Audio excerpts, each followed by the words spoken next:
Welcome to the Jamodi podcast. We are all surrounded by amazing coaches and leaders. So let's get an inside look at not just what they do, but how they do what they do.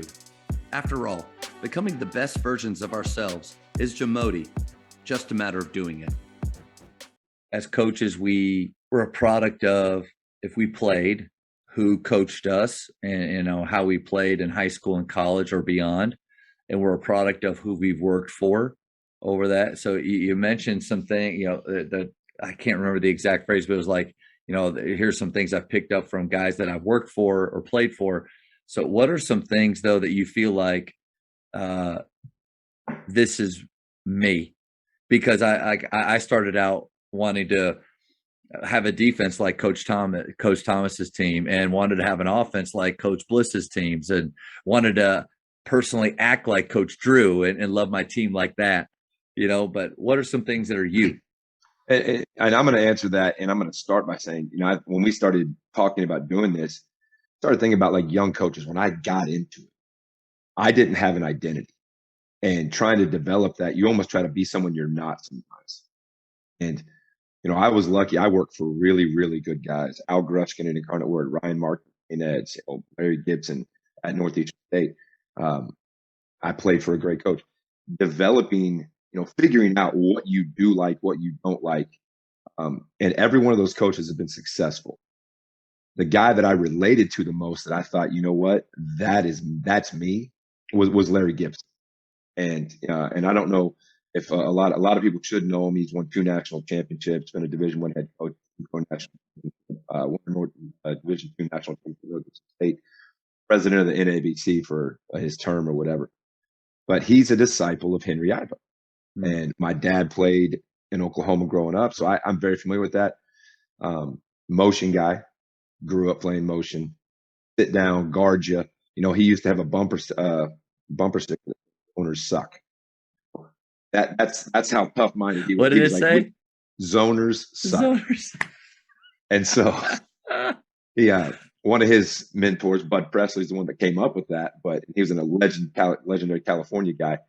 But that always stuck with me. Is like zone Z defenses are great.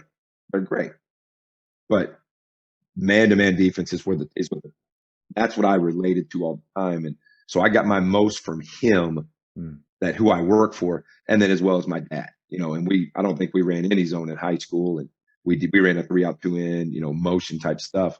And so that it brought me back to what I felt comfortable with. And I think as coaches, we have to do what we're comfortable with. We can't try to reinvent the wheel. Yeah.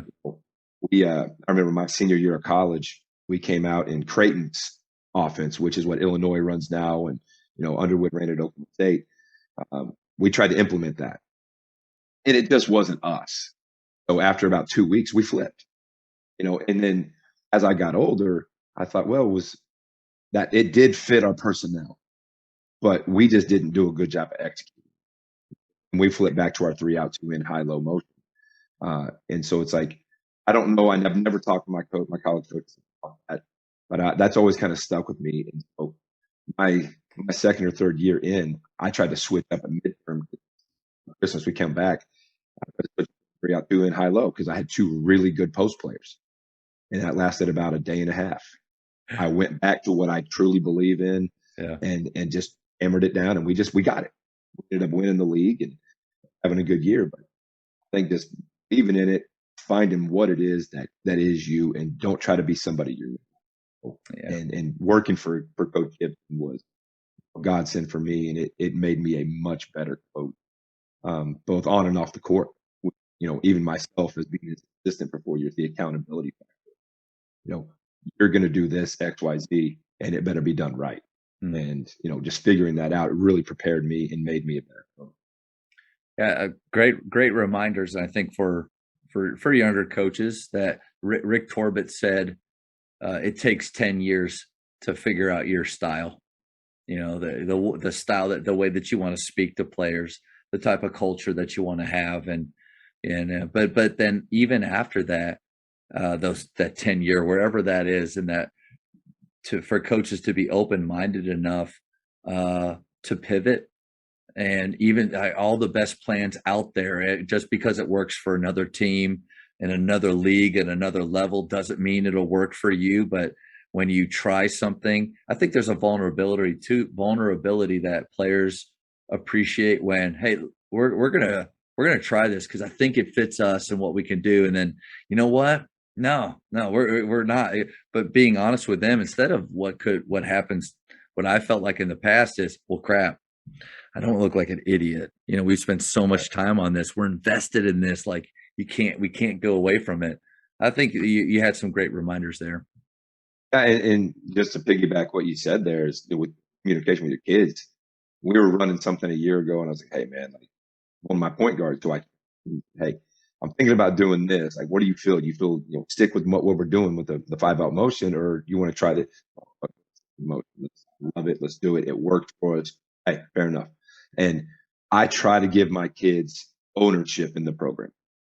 Like, if they don't feel like they're a part of it, like they have ownership in what we do daily. Now, obviously, we're going to be the ultimate decision makers. I try to make them feel like they have ownership, and I think they'll feel a little bit more invested in what we're doing if they feel like they can come to you and say, "Hey, coach, what about just total authoritarian?" Like, nope, I want to hear it. I'm doing it my way. And I even do that with decision making off the court. If we're making a decision, I'm going to get my sophomores who I know are invested in what we do and have bought in and say, "Hey, what do you guys think?"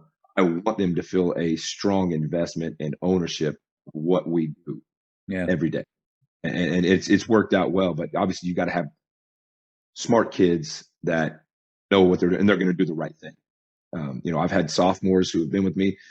I wouldn't ask them anything, but a lot of them, I'm like, "Hey, what do y'all think about this?" Because I know they are invested and they want what's for just themselves. But Yeah, I think that's a really smart way to build that ownership. And I can't remember who said it, but oh man, somebody said, give up the things that you don't really care about. Like allow them to choose the things that you don't really care, like what music they listen to in warm-ups within school policy, obviously, or how they what they dress to games, things like that. Like how many things early on was I micromanaging and holding on to, but really at the end of the day, what do I really care about? I care about how they treat each other. I care about how hard they play. I care about their buy-in. So what can I give them to create more ownership? Yeah, absolutely. Thank you for checking out today's episode. Please take a moment to subscribe to this podcast, share it with your fellow coaches, and find us on social media for what's coming up next on the Jamodi podcast. It's just a matter of doing it.